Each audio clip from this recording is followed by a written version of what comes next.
Lección 7. La ley y la gracia.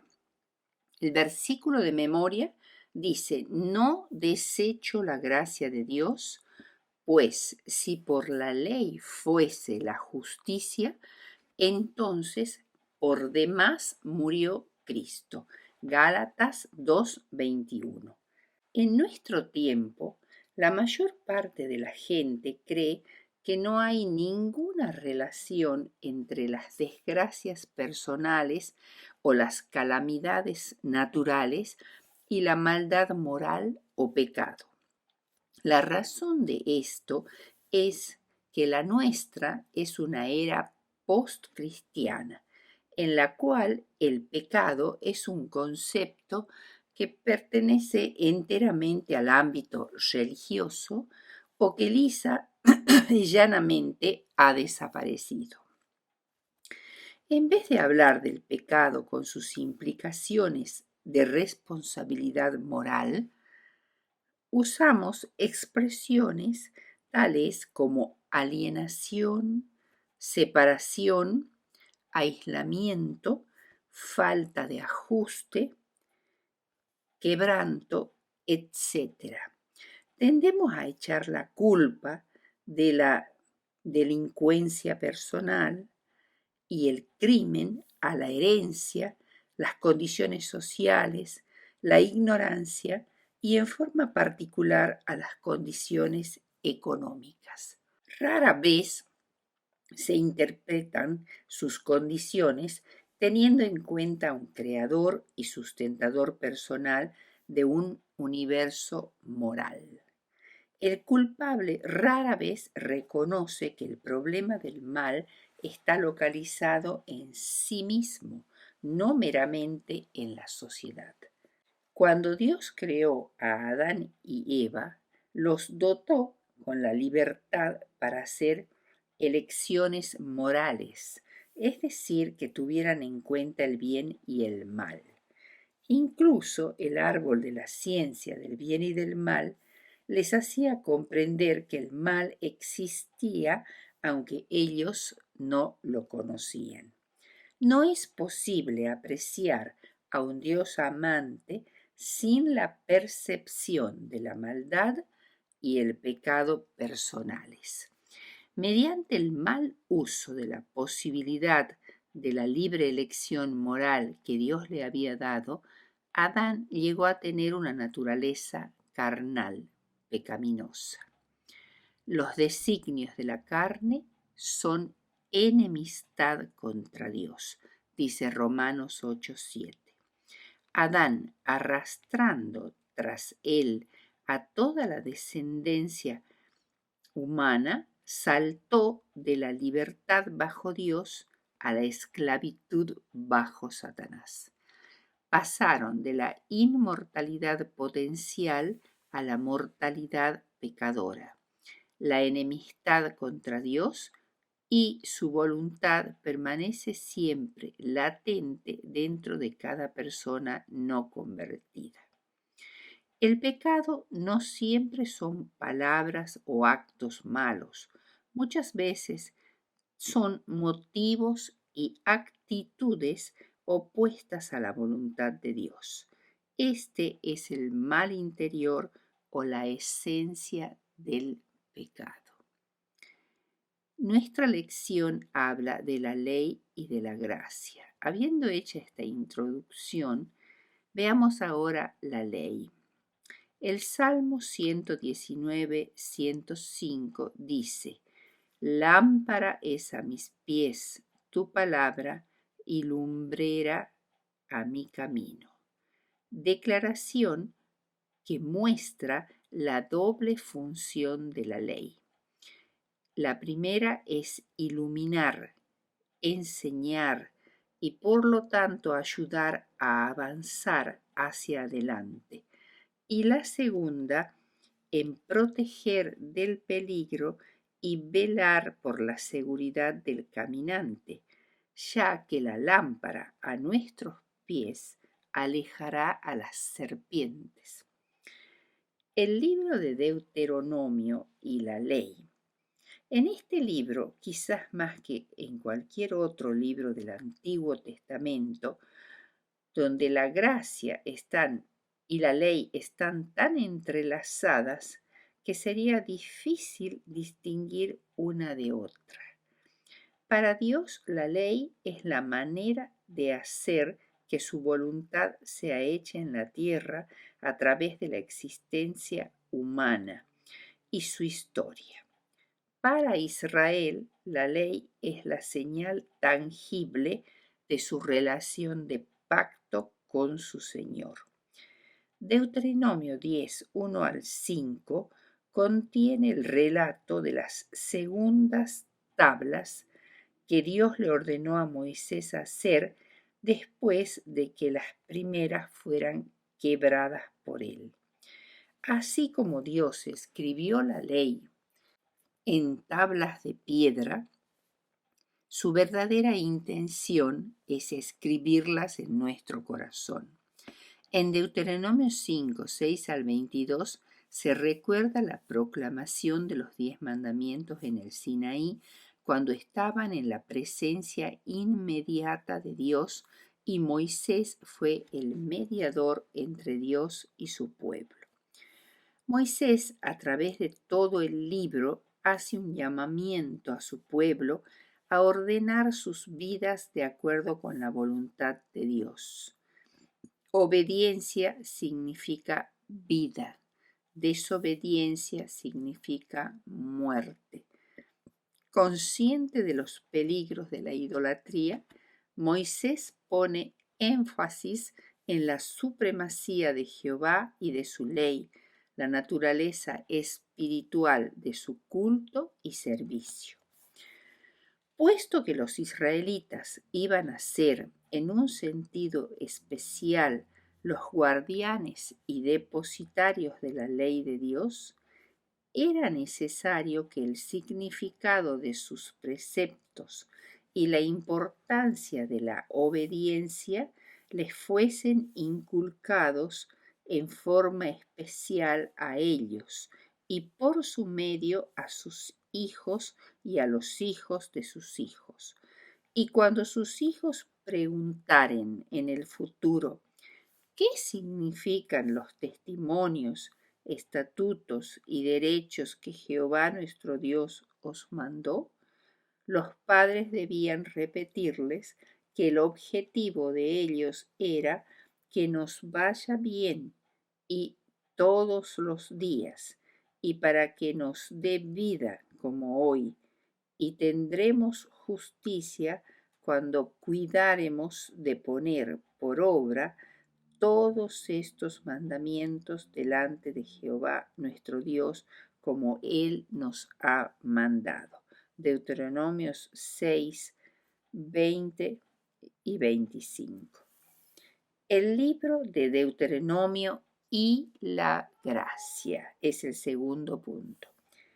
Y Jehová nos sacó de Egipto con mano fuerte y con brazo extendido, con grande espanto y con señales y milagros, y nos trajo a este lugar y nos dio esta tierra que fluye leche y miel, dice Deuteronomio 26, 8 y 9.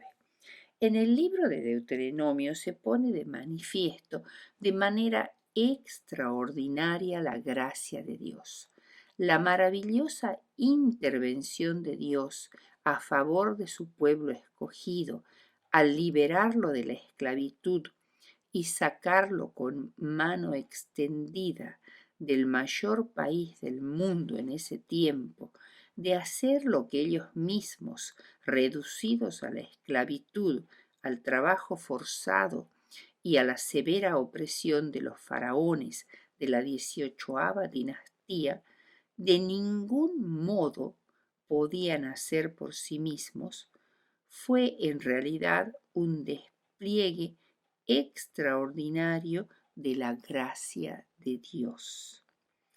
Esta liberación no podía hacerse por medios pacíficos, sino que requeriría una demostración de fuerza nunca vista de parte de Dios, juicios grandes, como dice Éxodo 6:6. Recordemos que la gracia es que Dios hace por la humanidad lo que ésta no puede hacer por sí misma.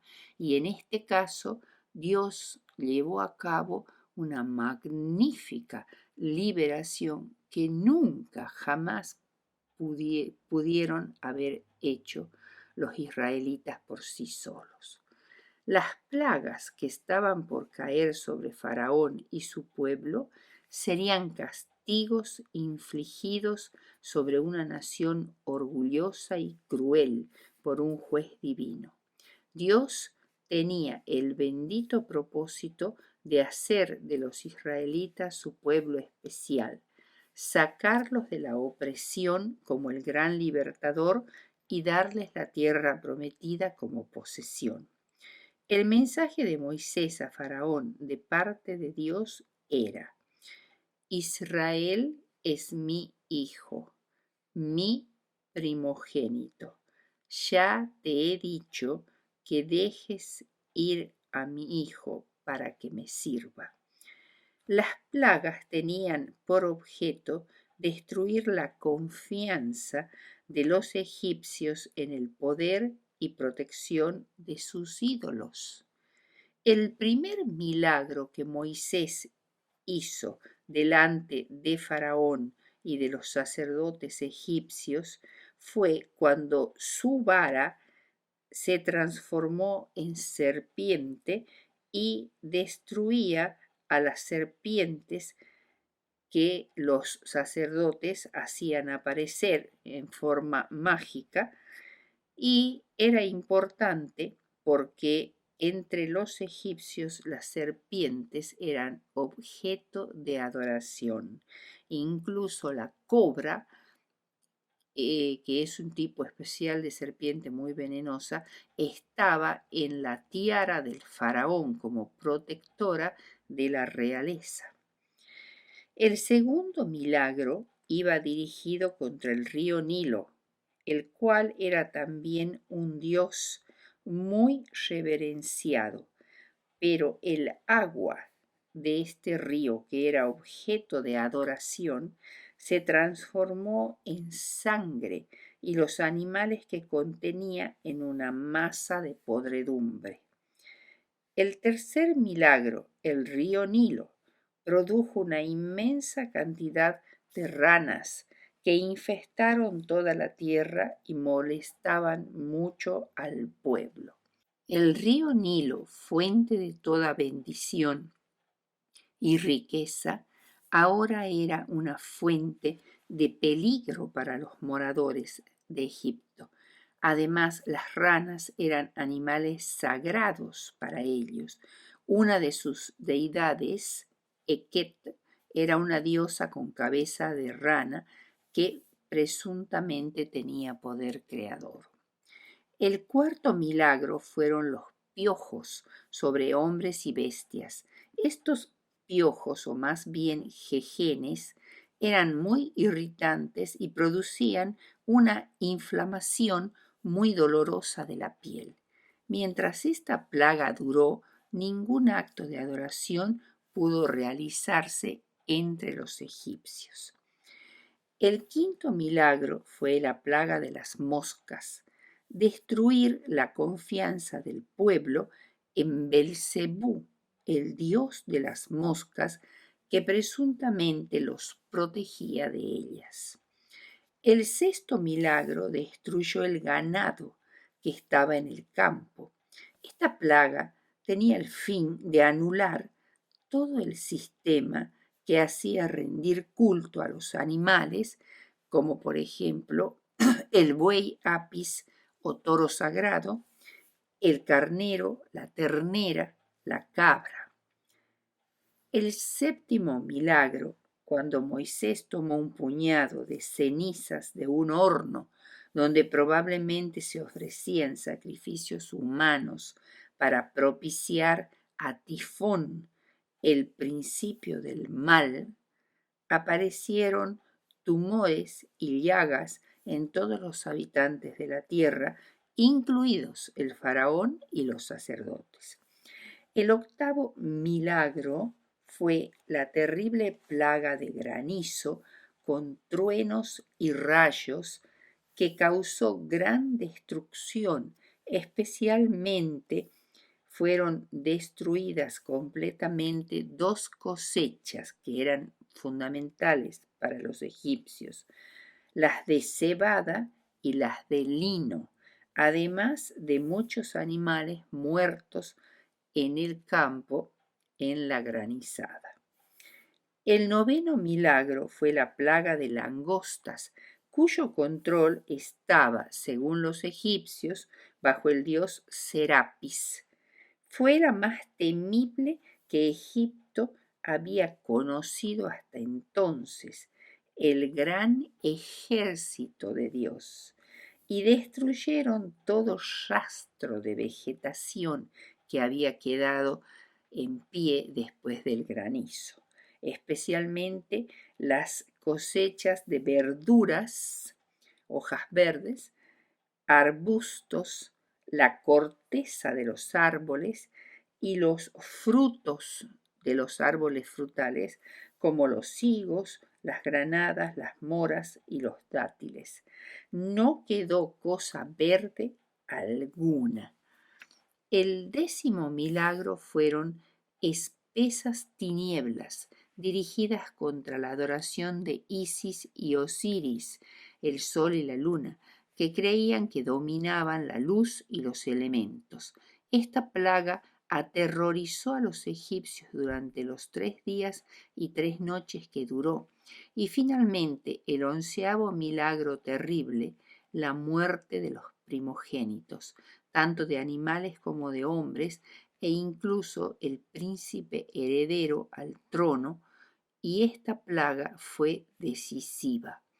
Después de estas terribles calamidades sobrenaturales, se levantó un gran clamor en todo lo largo y lo ancho de Egipto del pueblo que exigía que los israelitas se fueran urgentemente antes de que todos ellos fueran muertos. El país estaba totalmente arruinado, sin agua potable, sin ganado ni alimento alguno. Por lo tanto, reconocían al gran Jehová que había liberado a su pueblo y les dieron regalos y joyas como compensación de los años que habían servido gratuitamente como esclavos, con tal que se fueran rápidamente. Esta es la poderosa gracia de Dios, que hizo por el pueblo israelita lo que éste no podía hacer por sí mismo. Por tanto, diremos que la gracia es la voluntad divina de salvar a la humanidad y los medios puestos en acción para conseguirlo. La salvación es una empresa divina, no humana. El objetivo inmediato de la gracia es liberar al creyente de la esclavitud del pecado. Por eso la obra de liberarlos de la esclavitud egipcia fue un símbolo de la gracia de Dios para liberarnos de la esclavitud del pecado. Y como el ser humano es tan impotente para salir de esta situación por sí mismo, la solución solo es posible por gracia, es decir, por vía de una amnistía. Dios nos perdona gratuitamente de nuestros pecados. Luego, la gracia nos libera de la condenación de la ley, que solo nos lleva al desánimo o a la rebelión. Y finalmente, la gracia nos ofrece la liberación de la muerte, consecuencia final del pecado, dándonos acceso a la vida eterna gracias a una regeneración definitiva. El punto 3 que vamos a tocar es: la gracia conduce a la ley. Deuteronomio comienza recordando lo que la gracia de Dios hizo por su pueblo al liberarlo de la esclavitud y establecerlo en la tierra prometida. Luego, a partir de este recordatorio histórico concreto, Dios avanza con la ley y requiere a su pueblo que la obedezca. Los 10 mandamientos tienen un prólogo que dice así: Yo soy Jehová tu Dios, que te saqué de tierra de Egipto. Deuteronomio 5:6. Los saqué del horno de la aflicción y los llevé sobre alas de águila. Ahora bien, si me obedecen y cumplen mi pacto, ustedes serán mi especial tesoro entre todas las naciones de la tierra. Éxodo 19, 4 y 5. El amor y la misericordia de Dios nos llevan a responder a ese amor por medio de la obediencia. Como conclusión, diremos que ley y gracia no se oponen ni se excluyen mutuamente, sino que se complementan, constituyendo un todo inseparable. Ver la ley en oposición a la gracia es teológicamente absurdo, porque ambas vienen de Dios. Dios da su ley a su pueblo liberado por la gracia para ayudarlo a permanecer libre en su camino hacia la tierra prometida, no para imponerle una nueva esclavitud.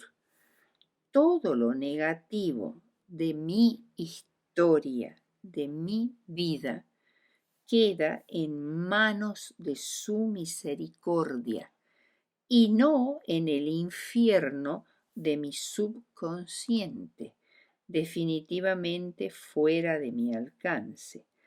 Comprendo que necesito arrepentirme de mis errores, pero sin necesidad de torturarme de manera indefinida.